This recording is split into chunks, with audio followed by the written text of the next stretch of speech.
No matter how many soldiers and pieces of equipment his military loses, Russian President Vladimir Putin won't stop his assaults. Zaporizhzhia is one of his biggest targets, and it has been since the summer. Russia failed to take the ground Putin wanted during a massive summer assault, meaning Putin now has until the end of the fall to launch major attacks. And on October 20th, he did just that. Targeting a small village on the outskirts of Zaporizhzhia, Russia unleashed a huge mechanized assault designed to crush Ukraine's defenses. It didn't work. Putin's massive assault at Zaporizhzhia has exploded into chaos, leaving Russia dealing with yet another unexpected defeat. On October 21st, Kyiv Post reported that Russia had attempted to launch a large assault against the village of Mala Tokmachka just a day earlier. That report came directly from Ukrainian military officials, who also said that Ukraine did what it has done to so many of Russia's mechanized assaults in recent months, stopped it in its tracks. Russia had clearly been preparing to take Mala Tokmachka for a while. Its assault was well organized, and if Ukraine hadn't been prepared for it, it might have been enough to take the village. The Russian attack came in multiple waves, most of which appeared to belong to Russia's 71st Motorized Rifle Regiment. The troops advanced from the villages of Verbova and Novoprokopivka, the Kyiv Post reports. This suggests that Russia was attempting to combine its wave-based assaults with an approach from two directions, perhaps hoping to complete a pincer movement against Ukraine. Whatever the intention may have been, the assault didn't work. Each of the Russian waves consisted of between 5 and 8 armored vehicles, the Kyiv Post adds. This is a reversion to type for Russia. During the summer, it had switched to assault tactics that relied more on small groups of infiltrators than they did on mechanized assaults using armored vehicles. This change in tactical direction was reported by RBC Ukraine in July. Often, Russian groups were as small as 3 or 4 soldiers who were tasked with advancing and penetrating into Ukrainian positions without being noticed. Mechanized units were too large, the theory seemed to be. Armored vehicles make for big targets for Ukraine's drones and artillery. The Kyiv Post continues, noting that Russia ultimately ended up deploying a rough total of 26 mechanized units, including infantry fighting vehicles and armored fighting vehicles that included its Tiger. Also known as the Tiger M, this vehicle can carry up to 10 soldiers and is armed with both a grenade launcher and a light machine gun, Army recognition reports. It can reach a maximum speed between 77 and 87 miles per hour, depending on the specific model, and it has an impressive 621-mile range. All solid specs that should make it a good choice for conducting an assault on a village, but those specifications weren't enough to save the Tiger, or Russia's other armored vehicles, from Ukraine's defenses. Based on the numbers the Kyiv Post shares, we can assume that Russia launched between 3 and 5 waves based on the approximation of 5 to 8 vehicles per wave. This wave-based approach had been the Russian tactic for much of the war before it switched to its smaller units. The first couple of waves are essentially kamikaze assaults designed to drain Ukraine's ammunition, leaving it vulnerable to follow-up waves. Of course, the limitation of these wave assaults is always the number of vehicles that Russia has available. Once those vehicles run out, which is likely to happen unless Ukraine burns through its stockpiles of drones and ammunition, the assault fails. Ukraine knows this, and it was ready for what Russia attempted to do at Mala Tokmachka. The country's 118th Separate Mechanized Brigade caught the Russian forces as they attempted to make their advance, with soldiers from the brigade claiming that they struck back quickly. Using artillery, first-person view or FPV drones, and other unmanned aerial vehicles, Ukraine's defenders targeted Russia's positions. Ukraine also took a page out of Russia's book by deploying Soviet-era T-72 tanks into the fight. It's unknown if these tanks came from Ukraine's stockpiles or if they had been captured from Russia, but Ukraine used them to great effect. The T-72s engaged Russia's armored vehicles and infantry directly as the drones flew and the artillery shells exploded. Plus, there were mines.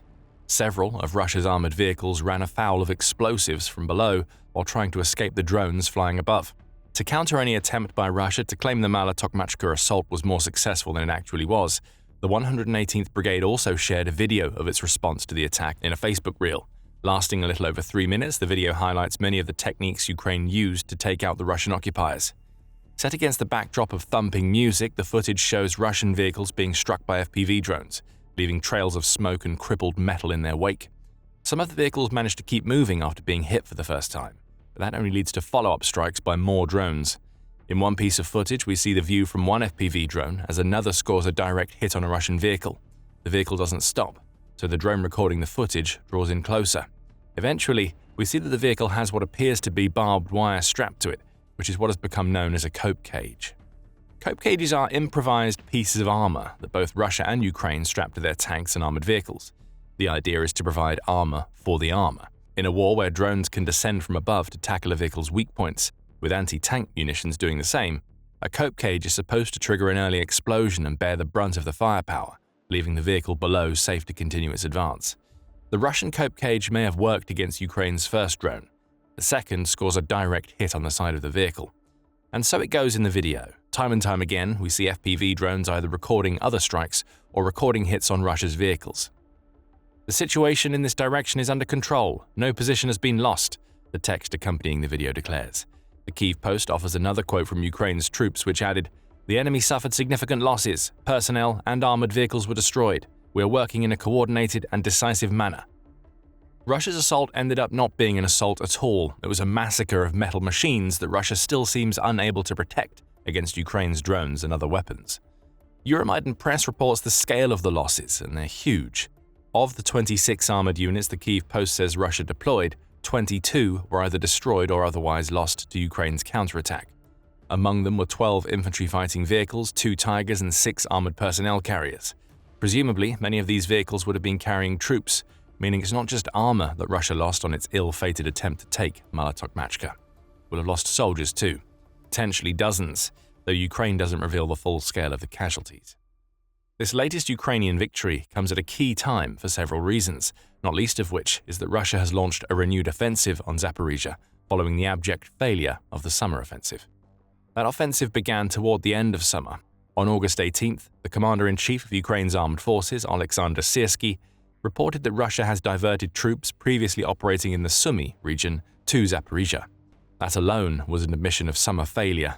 Russia has been launching attacks in Sumy since May with the intention of creating a buffer zone intended to protect its vulnerable border regions. The Sumy offensive failed, and it looks like Russia diverted many of the survivors or reserves it had in the region to another area of Ukraine where it thought they might have more luck. That regrouping was confirmed a few days later, but Russia's summer offensive in Zaporizhzhia still failed. Still, the troop deployment meant that Russia was prepared to launch more assaults in the fall, which is precisely what we saw on October 20th. By September, Syrsky was reporting that Russia holds a threefold advantage in both manpower and equipment in most regions of Zaporizhzhia. That advantage extends to between 4 and 6 times the number of soldiers and equipment Ukraine can deploy in some areas, Syrsky added. This is Russia's strategy in a nutshell, and we saw what that numerical advantage can mean in the assault on Mala Tokmachka. Russia can afford to deploy and lose so many mechanized units because it has others it can send in future waves. At least it has them right now. In Zaporizhzhia, much will depend on Ukraine's drone and ammunition stockpiles. Russia's armor is vulnerable. The question is whether it's so numerous that Russia will be able to overcome this vulnerability with sheer numbers alone. Right now, the defense is holding. Toward the end of summer, Russia had planned several large-scale offensives in Zaporizhzhia. However, Ukraine managed to stall those offensives before they began, the Kyiv Post reports. Russia decided to divert troops, including elite marine units, to Donetsk, likely in an attempt to push on into Pokrovsk. The assaults on Zaporizhzhia slowed down, though they were still plentiful. In fact, the month when the Russian military made maximum efforts to break through became a month of relatively small territorial gains, Syrsky said back in August. Perhaps the offensives Russia is launching in the fall are the assaults it was supposed to launch in the summer. Ukraine is still defending, and as October 20th proved, it has more than enough skill and firepower to destroy Russia's armor before it can make any real dent in Ukraine's defenses. Still, armor isn't the only thing that Ukraine has to worry about in Zaporizhzhia. Drones are also causing major issues. On October 22nd, just a couple of days after Russia launched its failed mechanized assault on Mala Tokmachka, yet another horde of Russia's long-range drones was launched at Zaporizhzhia. UKR Inform was among the first outlets to report on the strike, noting that 5 people had been injured during Russia's attack.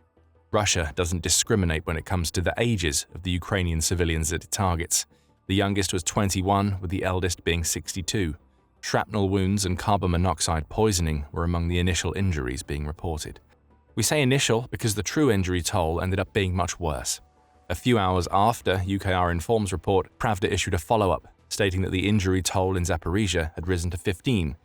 As of this latest report, 3 children have been added to the list of victims of Russia's long-range drones. 2 of those children are infants, one aged 7 months and the other 6 months. The other is a 13-year-old boy. We mentioned earlier that the mechanized assault on Mala Tokmachka demonstrates Russia reverting to tactics that it had used constantly before the summer. With these drone strikes, Russia continues to do something that it's done from the moment the Ukraine war started: terrorize Ukraine's civilians. Action on Armed Violence provides the numbers as of October 17th. It reports that there have been 10,309 incidents affecting Ukraine's civilians, leading to 42,569 casualties. Of those casualties, 33,372 civilians have been injured, and 9,297 have died as a result of their wounds. Air-launched weapons like the drones Russia used to target Zaporizhzhia on October 21st and into October 22nd have been responsible for 29% of all civilian deaths reported since Putin launched his invasion. Zaporizhzhia is also one of the 5 most impacted regions when it comes to Russia's attacks on civilians, having recorded 2,917 casualties as of October 17th. This most recent drone strike raises that number by 15. And it also shows us that Russia is getting desperate in Zaporizhzhia. It's now combining mechanized assaults that it knows are likely to fail, costing it valuable equipment and soldiers in the process, with a concerted campaign of terror against the region's civilians. Russia is getting desperate, and what we're now seeing is its attempts to make up for the outright flop that was the country's summer offensive against Ukraine. We've touched on this failure already, but we haven't highlighted just how massive that failure was or how much damage it's done to Russia. On September 2nd, the Atlantic Council published an article that summed up the impact the failed summer offensive had on Russia. It declares that this one failure shatters the myth of inevitable Russian victory that will sting Putin. The idea of the summer offensive in Zaporizhzhia and elsewhere was for Russia to unleash a force so overwhelming that Ukraine wouldn't be able to stop it. Russia would advance at pace, snatching up massive amounts of territory, and when it was all over, Putin would be able to enter peace negotiations with more leverage than he's had at any point during the war. "Look at how much territory we took during the summer," Putin would have been able to say. "Cede that territory to Russia, or we will take the rest of Ukraine." Putin himself was so confident in the summer offensive that he claimed, "There are reasons to believe we can finish off Ukraine back in March." The outcome of the offensive was not what Putin had in mind, as the Atlantic Council notes. The Russian army has been unable to secure any frontline breakthroughs or capture a single major city, with overall Russian advances during the 3 summer months limited to an estimated 0.3% of Ukrainian territory. Crucially, key strategic objectives like Pokrovsk in eastern Ukraine remain in Ukrainian hands, it reported in September. Not a lot has changed as we approach the end of October. Any hope that Putin had of using Russia's summer gains as leverage to obtain the peace that he wanted has evaporated into thin air. By the end of the summer, Putin had a staggering 210,000 casualties on his hands for all of 2025 and very little to show for it. You can learn more about how devastating this offensive ended up being for Russia in our video covering the full scale of Russia's losses in 2025. All of this brings us back to Mala Tokmachka and the renewed drone assaults on Zaporizhzhia. What Ukraine is dealing with now is a Russia that is beyond desperate. Having failed to achieve its summer objectives, the country is now throwing everything that it has left at Ukraine before the winter cold makes serious ground-based advances far more difficult. The armor Russia unleashed in the Mala Tokmachka direction would likely have been the armor Russia wanted to keep, perhaps ready for future assaults once winter passed. Instead, much of it is now burned out on the field and roads surrounding a small village that Russia failed to take. As for the drones, that's all that Russia really has left to do any serious damage in Zaporizhzhia. Unable to gain the ground that it wants, Russia is leaning even more heavily on its terror tactics. That's according to the New Voice of Ukraine, which said in September that Russia is focusing on improving its tactical position rather than making any serious gains in Zaporizhzhia during the fall. The assault on Mala Tokmachka likely plays a role in this adjusted strategy, as it's the sort of settlement that Russia could use as a staging ground for future assaults or a base for its drone operators as they attempt to attack the rest of the Zaporizhzhia region.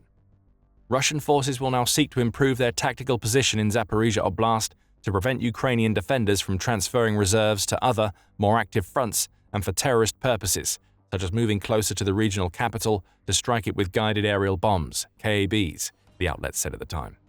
These terror tactics are supposed to give the impression that Russia is winning, the Moscow Times reported on October 21st. Putin is still pushing for Ukraine to cede territory, even as his forces fail to capture that territory. Russia's leader is so detached from the reality of what's happening on the ground, the Moscow Times says, that he even claimed that Ukrainian forces were retreating across the entire line of contact on October 7th. That isn't happening.